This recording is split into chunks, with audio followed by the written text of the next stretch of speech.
नमस्ते। स्वागत है आपका बोधि वार्ता सत्संग में। ये साप्ताहिक सत्संग है जो हम सभी साधकों के लिए अवसर है, जहाँ पर हम अपने आध्यात्मिक विचार व्यक्त कर सकते हैं और ज्ञान मार्ग से संबंधित प्रश्नों को पूछ सकते हैं। तो आज का हम सत्संग शुरू करते हैं। अनागामी जी का 2 प्रश्न है, उनसे ही शुरू करते हैं। पहला प्रश्न उनका है कि आत्मज्ञान किसे कहते हैं, और दूसरा वो पूछ रहे हैं बुद्धि का समर्पण कब होता है, बुद्धि के समर्पण का अर्थ क्या है। तो अनागामी जी, आप शुरू कर सकते हैं इस यात्रा को किसी भी साधक के साथ जुड़कर त्रिज्ञान के द्वारा। वैसे मैं बता देता हूँ आत्मज्ञान क्या होता है। अपने स्वयं के तत्व को समझना, जानना कि आप वास्तविकता में कौन हैं। ऐसा प्रतीत होगा कि आप शरीर हैं या किसी प्रकार के कोई अनुभव हैं। हर बार ऐसा लग सकता है, बार बार ऐसा भ्रम आ सकता है कि मैं कोई ना कोई अनुभव हूँ। अगर आप इस भ्रम के परे देख पाए कि आप वो हैं जिसके सामने एक के बाद एक अनुभव आते हैं और चले जाते हैं, पर आप हमेशा नित्य अस्थायी रूप में रहते हैं इन अनुभवों के पीछे, अगर आप ये देख पा रहे हैं तो इसे ही आत्मज्ञान कहते हैं। बड़ा ही सरल है ये। इसे पाने में 3 घंटे या उससे भी कम समय लग सकते हैं। बस आपको किसी के साथ बैठकर इस ज्ञान को लेने का प्रयास करना होगा। और आपका दूसरा प्रश्न है कि बुद्धि का समर्पण कब होता है, बुद्धि के समर्पण का क्या अर्थ है। जब आप आत्मज्ञान में स्थापित हो जाएं और यह देख पाएँ कि आपके अलावा जो भी है उसमें कोई भी भेद नहीं है। जैसे आपको स्वयं का अनुभव होगा, स्वयं का नकारात्मक ज्ञान होगा, और आपके अलावा अनंत प्रकार के अनुभव आपको दिख रहे होंगे। जब आप बुद्धि की मदद से यह देखने का प्रयास करें कि क्या वास्तविकता में कोई भेद है या क्या है जो 2 प्रतीत करा रहा है, ये तभी होगा जब आप आत्मज्ञान में स्थापित हैं, द्वैत समझ पा रहे हैं। तो आपको 2 दिखने लगेगा, एक तरफ आप रहेंगे और एक तरफ समस्त सृष्टि रहेगी। और अगर कुछ भी भेद नहीं दिख रहा है, ना समय का भेद दिख रहा है, ना स्थान का भेद दिख रहा है, तो वास्तविकता में द्वैत है भी नहीं, केवल अद्वैत है। तो इस स्तर को बुद्धि नहीं समझ पाती है। यहाँ पर सुझाव यही होता है कि आप अपना प्रयास कर लें, जितना भी कर सकते हैं। प्रयास के अंत में यही पता चलेगा कि दिख तो रहा है कि दोनों साथ हैं, दोनों एक हैं, पर कभी भी दोनों के एक होने का अनुभव नहीं होगा। तो यहाँ पर बुद्धि का समर्पण होना शुरू होता है। पहली बार ऐसा समझ में आता है कि जिस भी माध्यम से आप समझने का प्रयास करेंगे कि एक है, वो कभी भी आपके पास नहीं मिलेगा। आप हमेशा देख पाएंगे कि 2 नहीं हैं, पर एक की तरफ आप बढ़ नहीं पाएंगे। तो यहाँ पर बुद्धि का समर्पण शुरू होगा। इसी अवस्था में अगर आप रह पाएँ लंबे समय तक, तो आप अद्वैत तक भी पहुँच सकते हैं, जो कि बुद्धि के माध्यम से आप पहले दिन ही पहुँच जाएंगे। बस समर्पण जब शुरू हो जाएगा, उसके बाद आप आसानी से आगे बढ़ पाएंगे। आशा करता हूँ अनागामी जी ये समझ में आया हो। अगर कोई और प्रश्न है आत्मज्ञान पर या फिर समर्पण पर तो पूछ सकते हैं आप लिखकर या बोलकर, दोनों तरह से पूछ सकते हैं।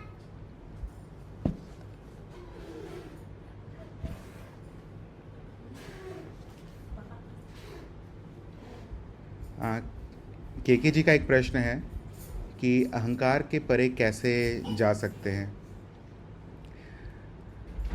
केके जी, अहंकार, जब अहम वृत्ति बहुत ही प्रबल हो जाती है तब उसको अहंकार कह सकते हैं। अहम वृत्ति कभी भी ख़त्म नहीं होगी, क्योंकि ये जीव के जीवन को बनाए रखने के लिए बहुत ही ज़रूरी है। अगर अहम ना हो तो ये फिर जीव का जीवन भी ज़्यादा दिन तक चलेगा नहीं। या आप स्वयं भी देख सकते हैं कि अगर किसी व्यक्ति को एक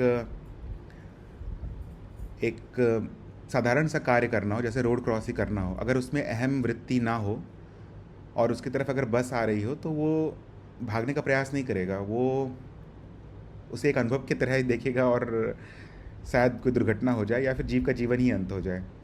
तो अहम वृत्ति हमेशा ही रहेगा। आप क्या कर सकते हैं कि आप देख सकते हैं कि ये जो भी अहम है, ये एक अनुभव मात्र ही है और ये आता है और चला जाता है। हर परिस्थिति में हमेशा ये बहुत ही प्रबल रूप में नहीं रहेगा। किसी किसी परिस्थिति में जहाँ पे जीवन पर संकट हो या फिर परिस्थिति बहुत ही कठिन हो, वहाँ पर ये एक विशेष आकार में आपको दिखेगा, जिसे अहंकार कहते हैं। अहम की वृत्ति का आकार अहंकार। इस वृत्ति को आप चाहे तो नियंत्रित कर सकते हैं साक्षी भाव में रहकर। अगर ये बार बार उठ रहा है, बार बार किसी तरह से आपको परेशान कर रहा है, तो आप केवल ज्ञान में रहने का प्रयास कीजिए और जो भी हो रहा है उसे होने दीजिए, बस ज्ञान के प्रकाश में होने दीजिए। ऐसा अगर आप प्रयास करते रहेंगे जीव के स्तर पर, तो आप देख पाएंगे कि अहंकार कम हो रहा है। अहम वृत्ति तब भी खत्म नहीं होगी, पर इसमें जो विकृति आ गई होगी वो धीरे धीरे करके नष्ट होने लगेगी। अहम वृत्ति कभी भी नष्ट नहीं होगी, ये तो निश्चित है। तो इसके पीछे भागने का भी प्रयास ना करें। आप केवल जो भी घटनाएं घट रही हैं उसे देखने का बस प्रयास करें आत्मज्ञान के साथ। आशा करता हूँ ये समझ में आया हो, नहीं तो आप और भी पूछ सकते हैं, बोलकर भी पूछ सकते हैं। अनंता जी का एक प्रश्न है। हाँ हाँ अनंता जी, आप बोल के पूछ सकती हैं। जी प्रवीण जी प्रणाम। प्रणाम। शायद कुछ मान्यता रह गई है और मैं चाहती हूँ आप उसको आज पूरी तरह खत्म करें यहाँ पर। जैसे जैसे मैं शरीर नहीं हूँ, तो ये मैंने बुद्धि से जान लिया है कि मैं अपनी उंगली काट दूं तो क्या मैं कम हो गई, या पैर नहीं है, या सो गई तो मैं नहीं हूँ, शरीर नहीं है।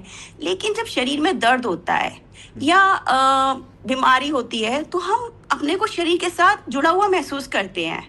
हम ऐसा नहीं देख पाते कि शरीर अलग है और मैं अलग हूँ। तो जब मैं गुरुदेव का वीडियो सुन रही थी तो उसमें था कि मृत्यु के समय मैं अपने आप को शरीर से अलग देख सकती हूँ, तब हम ऐसा देखते हैं। लेकिन जब हम छोटी छोटी जगह पर बीमारी में ऐसा नहीं देख पा रहे, तो क्या चीज यहाँ पर हो रही है जो हम उसको समझ रहे हैं लेकिन हम देख नहीं पा रहे, या उसको वैसे नहीं महसूस कर पा रहे जो हमें करना है, या नहीं कर पाते हैं, कुछ पता नहीं मुझे। तो यहाँ पर मुझे पूछना है कि क्या है ये। यहाँ पर आप अभी भी अहम भाव को ही शायद साक्षी समझ रही हैं। आप ये देख पाती हैं क्या कि जैसे कोई एक विचार उठ रहा है, दर्द को छोड़ देते हैं, मान लीजिए कोई अगर कोई और भावना उठ रही है, जैसे खुशी की भावना या कोई आश्चर्य की भावना, तो उस समय आप देख पाती हैं क्या ये भावना आपके सामने प्रकट हुई है और कुछ समय के बाद नहीं है? हाँ, मन के साथ ये होता है, मन के साथ हम सेपरेशन कर पाते हैं। ठीक है, तो कभी कभी नहीं, लेकिन अक्सर कर पाते हैं। कभी कभी नहीं हो, ऐसा भी होता है कि मन के साथ भी हम बह जाते हैं लेकिन फिर भी हम उससे अलग कर पाते हैं, लेकिन शरीर के साथ ऐसा नहीं हो रहा। और आप ये देख पा रही हैं क्या कि शरीर आप नहीं हैं? ये मतलब कम से कम आपके लिए ये प्रमाणित है? हाँ, बुद्धि से प्रमाणित है। ठीक है, तो बुद्धि से ये प्रमाणित है, जैसे त्रिज्ञान में बताया गया है कि ये मैं शरीर नहीं हूँ, क्योंकि हमने जिस तरह से तर्क दिए उसके आधार पर ये प्रमाणित है। ठीक है, तो फिर जब आपको मानिए अगर दर्द होगा कहीं पर, तो वो दर्द भी तो एक अनुभव ही होगा जिसका आपको अनुभव हो रहा है। इसमें फिर क्या लग रहा है कि ऐसा क्यों कह रहे हैं फिर आप कि जीव भाव ही आप हैं उस समय? नहीं नहीं, अनुभव होता है, अनुभव शरीर को हो रहा है, लेकिन वो फिर भी इतना तादात्म्य होता है उसके साथ में कि लगता है कि मैं ही शरीर में, मतलब मुझे ही हो रहा है ये दर्द। हाँ, वो जीव को तो दर्द इस होगा शरीर को ही हो रहा है, मतलब हाँ, वो जीव को तो दर्द होगा ही, निश्चित है ये, क्योंकि अगर दर्द ना हो तो फिर वही चीज़ है कि जीव का जीवन बचेगा नहीं।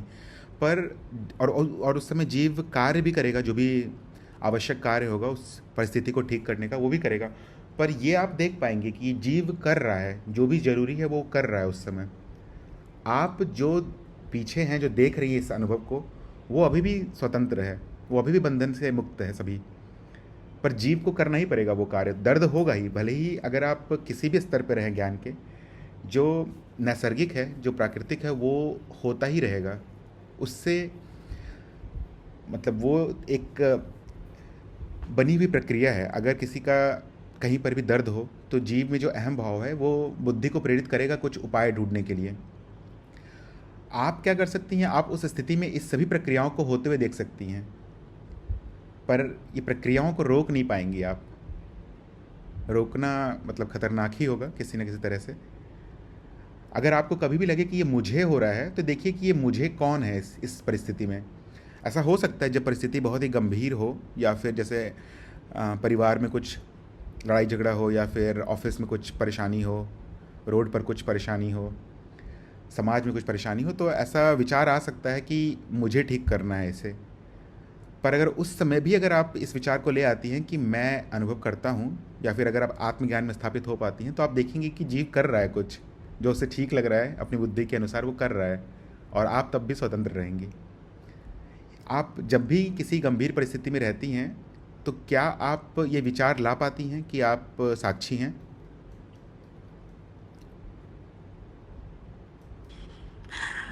हाँ, अक्सर।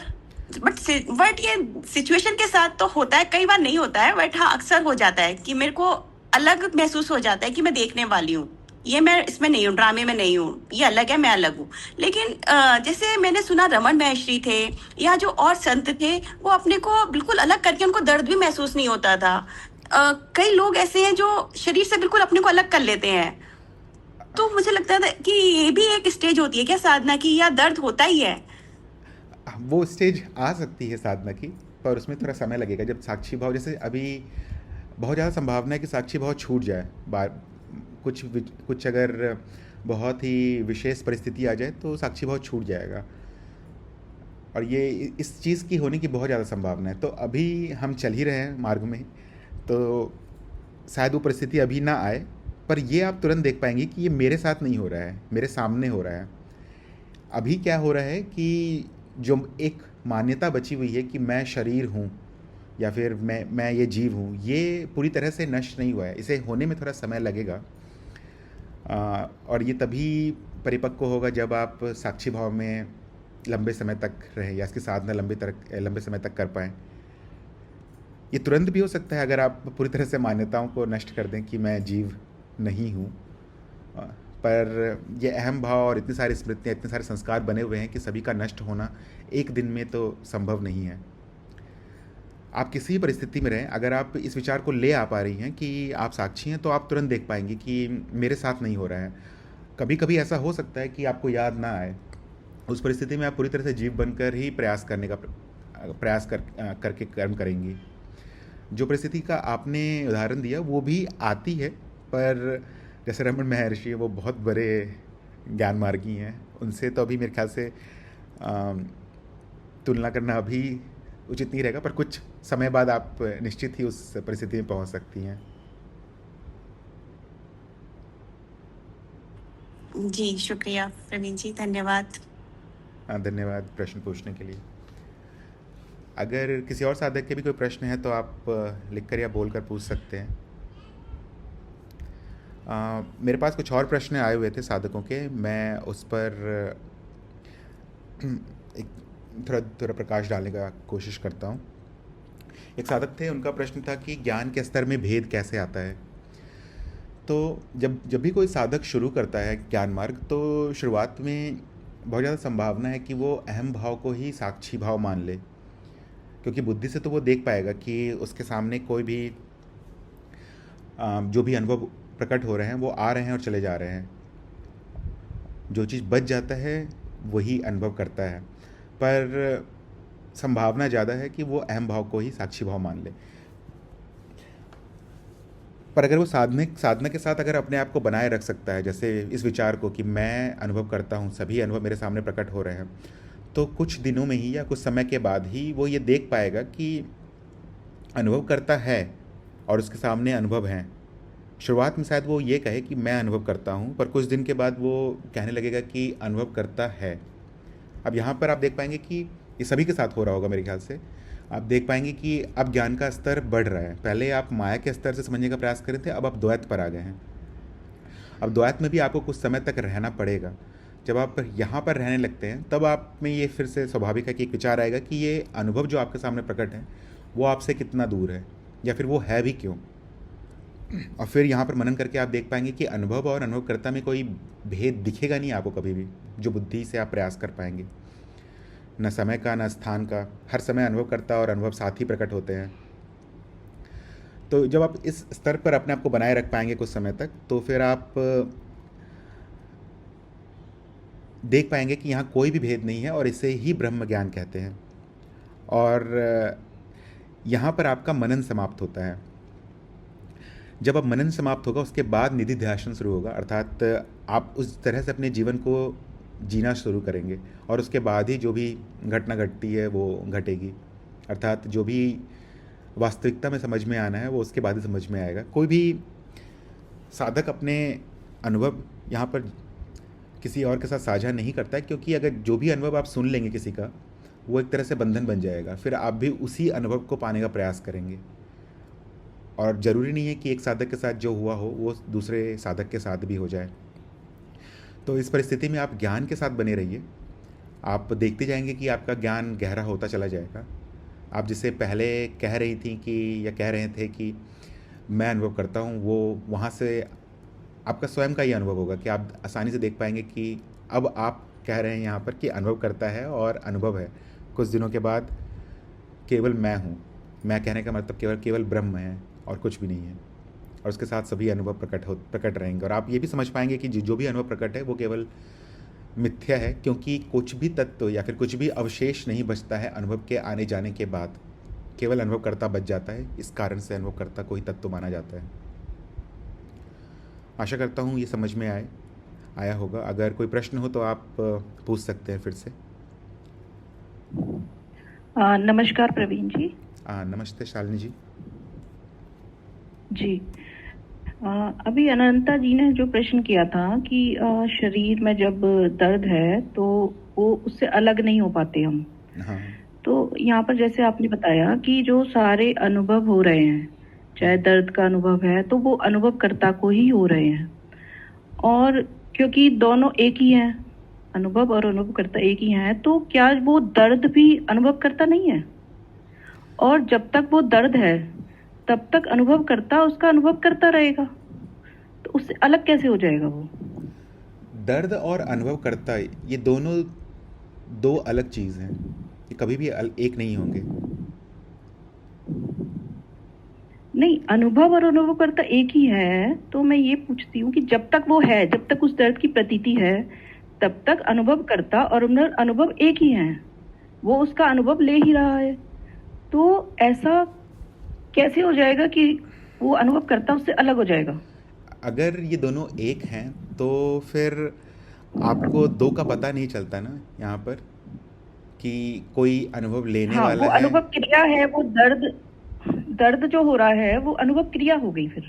हाँ, नहीं, जो अनुभव और जो इस दर्द और अनुभवकर्ता के बीच की स्थिति है वो अनुभव क्रिया है, वो वास्तविक चीज़ है।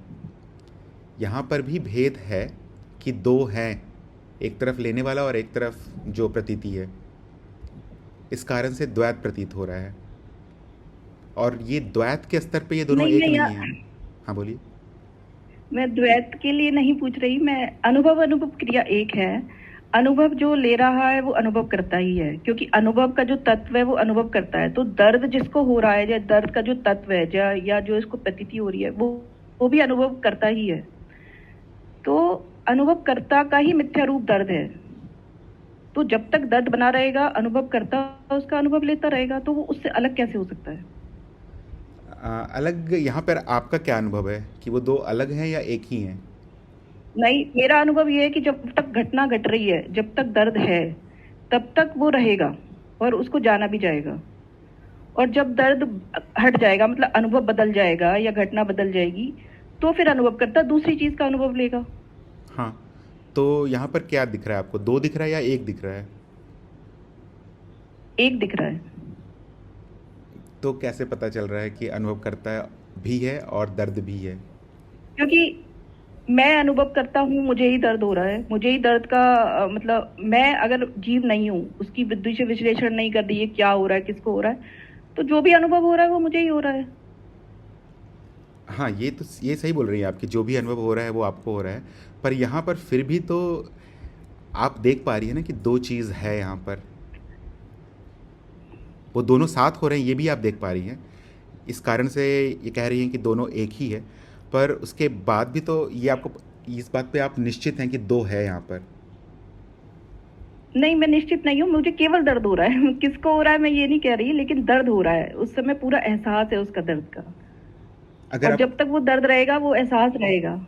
हाँ, तो ये जो चीज़ है, ये इसे इसे ही द्वैत द्वैत कहते हैं ना, कि दो दिख जा रहा है मुझे, क्योंकि यहाँ पर बुद्धि का इस्तेमाल किया जा रहा है। मुझे दो दो जब तक दिखता रहेगा तब तक आप द्वैत तक ही रहेंगी। पर बुद्धि का इस्तेमाल करके आप तुरंत जान सक रही हैं कि जैसे आपने कहा, आप बुद्धि से ही कह रही हैं कि दोनों साथ ही हो रहा है, एक समय ही हो रहा है, तो दोनों एक ही होना चाहिए। पर यहीं पर बहुत ज्यादा दर्द होता है जब आपकी बुद्धि भी काम नहीं करती, बहुत ज्यादा दर्द की अवस्था में, तो वहां बुद्धि काम नहीं करती, केवल दर्द रह जाता है। पर जानने वाला भी तो रह जाता है। जानने वाला तो अनुभव कर ही रहा है। हाँ, तो दोनों रह जा रहे हैं ना, वही बोल रहा हूँ मैं कि ये द्वैत का ही अवस्था है जिसे आप बोल रही हैं।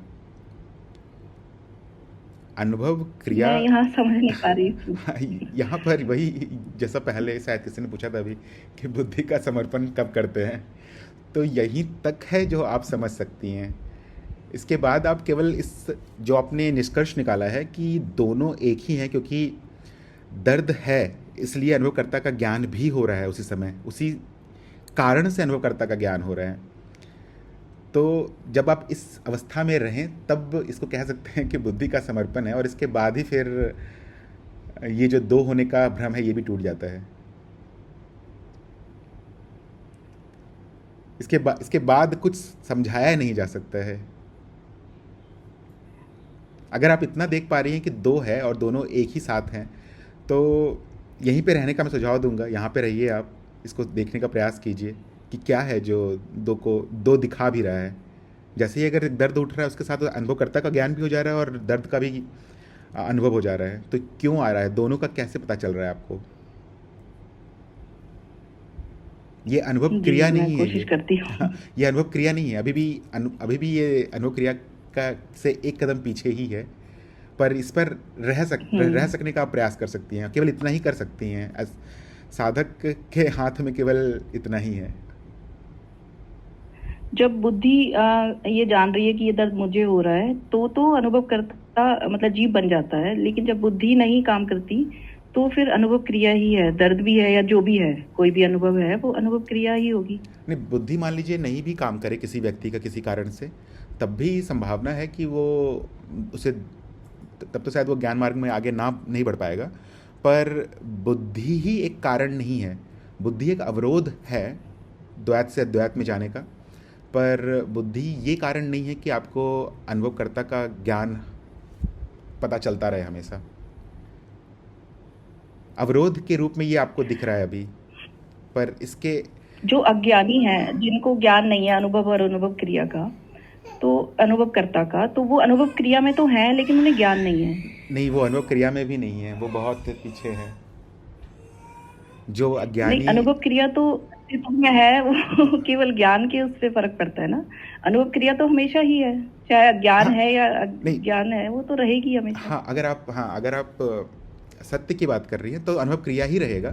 पर कोई अज्ञानी हो तो वो नहीं जान पाएगा कि अनुभव क्रिया है। वो बोल सकता है कि अनुभव क्रिया है, या बोल सकता है कि ये दर्द अनुभवकर्ता को हो रहे हैं, पर वो रहेगा हमेशा जीव ही। वो हमेशा यही मानेगा कि मुझे ही दर्द हो रहे हैं।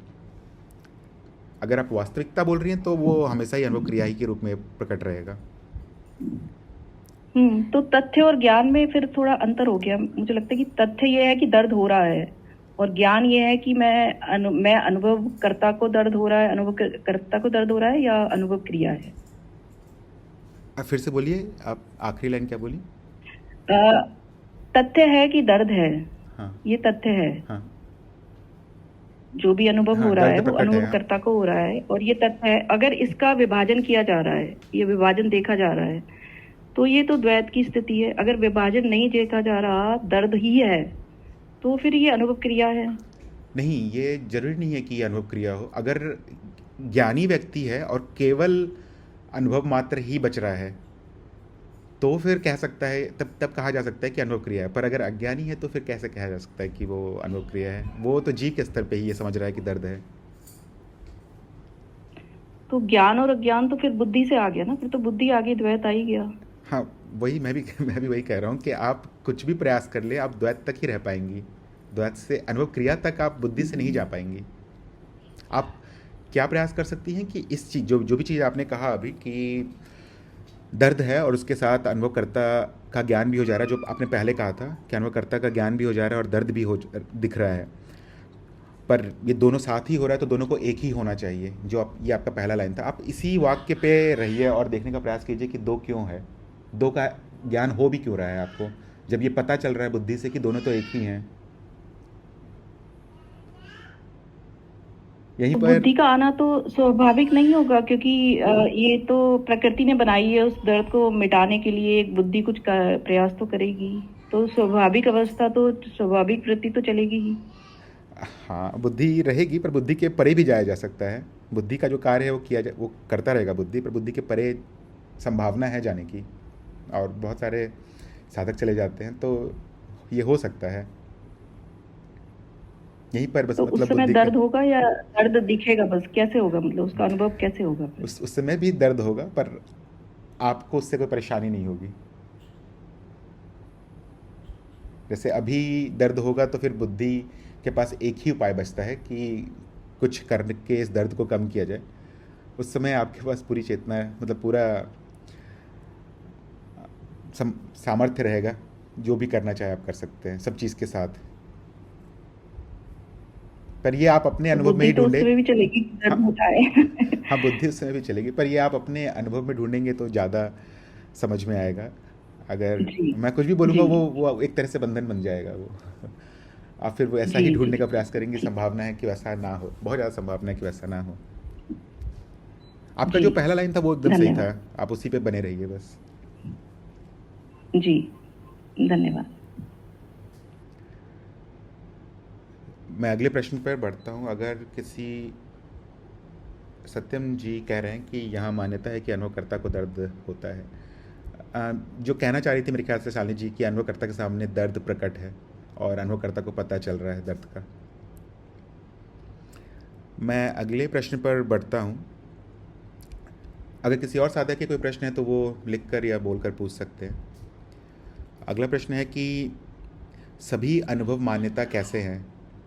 तो ये प्रश्न इसलिए आ रहा था, एक साधक पूछ रहे थे, क्योंकि वो ये तो देख पा रहे हैं कि माया के ऊपर जो माया बनी हुई है वो एक मान्यता है, पर सभी माया मान्यता कैसी है। जैसे कि अगर किसी व्यक्ति के पास अगर एक नौकरी है या फिर उसे दो नौकरी मिल जा रहा है, तो वो शायद बुद्धि का इस्तेमाल करे और देख पाए कि अगर वो पहला नौकरी ले तो उसे कम दुख होगा, और अगर दूसरा नौकरी ले तो ज़्यादा दुख होगा। या फिर ऐसा भी सोच सकते हैं कि अगर पहला नौकरी ले तो सुख ज़्यादा होगा और दूसरे नौकरी में सुख कम होगा।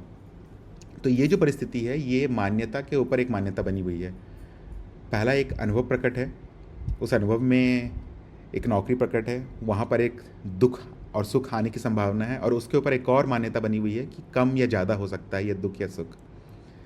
जब इस पर कोई साधक मनन करे तो देख पाएगा आसानी से कि ये दुख सुख कम और ज़्यादा जो हो रहा है वो कुछ समय के लिए ही रहेगा। अगर आप कम दुख में भी कुछ समय के लिए रहें तो वो कम दुख भी ज़्यादा दुख के रूप में प्रकट हो जाएगा। अगर यहीं पर आप मनन करते चले जाएं तो आप देख पाएंगे जो दुख और सुख भी है वो भी एक मान्यता मात्र ही है, अनुभव है। अनुभव के सामने आपने किसी के द्वारा सुनकर या फिर कहीं पर किसी पढ़कर ऐसी मान्यता बना ली है कि कुछ अनुभव दुख के अनुभव होते हैं और कुछ अनुभव सुख के होते हैं। ये भी मान्यता है, ये भी मान्यता के अंदर मान्यता चढ़ी हुई है। फिर इसके पहले जो मान्यता है जो कि अनुभव मात्र है, ये साधक पूछना चाह रहे हैं कि ये जो पहला अनुभव प्रकट हो रहा है जिस पर कोई सांसारिक मान्यताएं नहीं चढ़ी हुई हैं, या फिर किसी और के द्वारा किसी और की इच्छा के द्वारा अगर कुछ मान्यता नहीं चढ़ी हुई तो वो अनुभव कैसे एक मान्यता मात्र है। तो इसी अनुभव को, जैसे अगर आपके सामने एक पेड़ है तो वो एक मान्यता कैसे है। ये जो पेड़ है इस पर जो नाम रूप है शायद वो एक जन्म में मान्यता के रूप में आपके सामने प्रकट नहीं हुई है, अनंत जन्म लग गए हैं, मतलब बहुत सारे जन्म ले चुके हैं आप, जिसकी वजह से ये जीव, ये कारण शरीर जिसके मदद से ये जीव जीवन जी रहा है, उसमें पहले से ही बहुत सारी स्मृतियाँ संचित हैं। और वो ये जानता है कि जब भी इस आकृति का कुछ दिखे तो उसे एक नाम दे दो।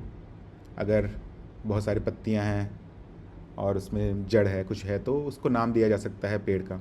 तो ये जो मान्यता आ रही हैं ये आपके बहुत सारे पुराने कर्मों की वजह से आ रही हैं। और ये भी आप बुद्धि की मदद से तुरंत देख पाएंगे कि सभी अनुभव अंत में मान्यता ही है, क्योंकि आप में और किसी भी अनुभव में कोई दूरी नहीं है और कोई भी अनुभव वास्तविकता में सामने प्रकट नहीं है। सभी अनुभव मानसिक अनुभव हैं।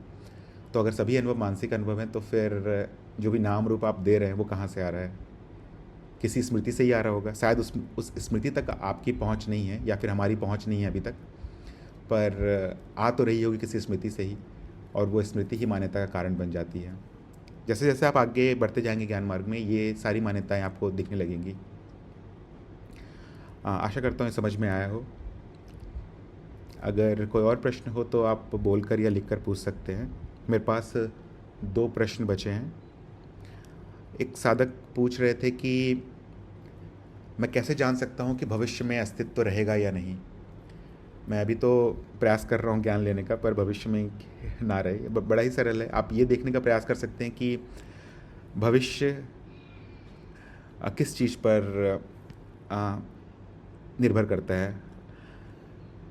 आपको पता चलेगा कि अगर आप समय को देखें या फिर इस तरह से सोचें कि क्या अस्तित्व के अंदर समय है या समय के अंदर अस्तित्व है। अगर ऐसा आप सोचें कि समय के अंदर अस्तित्व है, एक समय है जब अस्तित्व नहीं है, और फिर एक समय आता है जब अस्तित्व आ जाता है, फिर एक समय आता है जब अस्तित्व नष्ट हो जाता है। अगर ऐसी धारणा है तो फिर जो समय है जिसके अंदर अस्तित्व प्रकट होता है वो समय भी तो किसी के अंदर होगा। तो जिसे आप समझ रहे हैं कि अस्तित्व है, प्रकट हो रहा है और नष्ट हो जा रहा है, वो अस्तित्व नहीं होगा वास्तविकता में। समय जिसके अंदर होगा वो पहले से ही अस्तित्व के रूप में प्रकट होगा। केवल छोटा सा मनन करके आप ये आसानी से देख पाएंगे कि समय अस्तित्व के अंदर है। वास्तविकता में समय है भी नहीं। अगर आप देखने का प्रयास करेंगे तो केवल परिवर्तन मात्र है। एक के बाद एक अनुभव घटते चले जाते हैं अस्तित्व के अंदर, और इस परिवर्तन को ही आप समय कह देते हैं। और जब समय अस्तित्व के अंदर है तो फिर समय हो ना हो अस्तित्व को कोई फ़र्क नहीं पड़ेगा। इस तर्क से आप ये जान पाएंगे कि आज अस्तित्व है और भविष्य में भी अस्तित्व रहेगा, क्योंकि समय पर उसका कोई प्रभाव नहीं है। आशा करता हूँ ये समझ में आया हो। नहीं तो आप प्रश्न पूछ सकते हैं। आज का आखिरी प्रश्न है कि मिथ्या इंद्रियां सत्य का ज्ञान कैसे करा सकती हैं। यहाँ पर भी आप ये देखिए कि जो ज्ञान आपको होता है वास्तविकता में वो ज्ञान है नहीं। ज्ञान पहले से ही है, उसके ऊपर अनंत प्रकार की मान्यताएं चढ़ी हुई हैं या फिर अनंत प्रकार के अज्ञान चढ़े हुए हैं। जो मिथ्या इंद्रियां हैं उसकी मदद से आप ये जान पाते हैं कि क्या क्या चीज़ असत्य है। यहाँ पर आपको पहले लग सकता है कि शायद आपको स्मृति हो, पर आप बुद्धि का इस्तेमाल करेंगे जो कि मिथ्या है, उससे आप ये जान पाएंगे कि आप स्मृति नहीं है। यही चीज़ आप इच्छा पर भी लगा सकते हैं, यही चीज़ आप भावनाओं पर भी लगा सकते हैं। कोई भी विचार प्रकट हो रहा है उस पर भी आप इसी तर्क को लगा सकते हैं, और शरीर पे भी आप यही लगा सकते हैं कि वो हमेशा परिवर्तनशील है, हमेशा बदलते रहता है, पर इसको देखने वाला नहीं बदल रहा है। तो ये सभी ज्ञान आपको बुद्धि या फिर आपके आसपास के अनुभव से ही मिल रहा है, या फिर ये सभी जानकारियाँ जो मिल रही हैं आपको, सभी मिथ्या की जानकारियाँ मिथ्या के अनुभव से ही मिल रही हैं। और मिथ्या बुद्धि ही इस चीज़ का निष्कर्ष निकाल रही है कि ये सभी चीज़ आप नहीं हैं। फिर जब इस मिथ्या से अगर आप ये जान पा रहे हैं कि जो भी आपको पता चल रहा है वो मिथ्या मात्र ही है, उसके बाद जो बच जाता है वो आपका वास्तविक स्वरूप है और वही सत्य है। तो आपने जो पूछा कि मिथ्या इंद्रियां से सत्य का ज्ञान कैसे हो सकता है, मिथ्या इंद्रियों से आपको सत्य का ज्ञान नहीं होगा, केवल नकारात्मक ज्ञान होगा कि आप हैं। मिथ्या इंद्रियों से केवल आपको इतना ही पता चलेगा कि क्या क्या आप नहीं हैं। इस पर मनन कीजिएगा, थोड़े ही समय में ही मेरे ख्याल से समझ में आ जाएगा। और यही आत्मज्ञान भी है। आज का पहला प्रश्न भी यही था। तो अगर आप इसको मनन करें तो बहुत ही सरल तरह से आप ये देख पाएंगे कि सभी अनुभवों के परे आप पहले से ही हैं। जिसे भी पता चलता है सभी अनुभवों का वो आप ही हैं।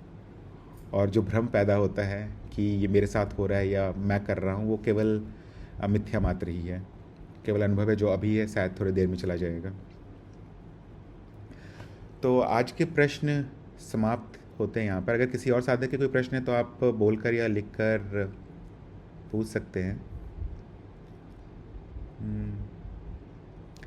नहीं तो आज का सत्संग हम समाप्त करते हैं। सत्संग में जुड़ने के लिए सभी को धन्यवाद।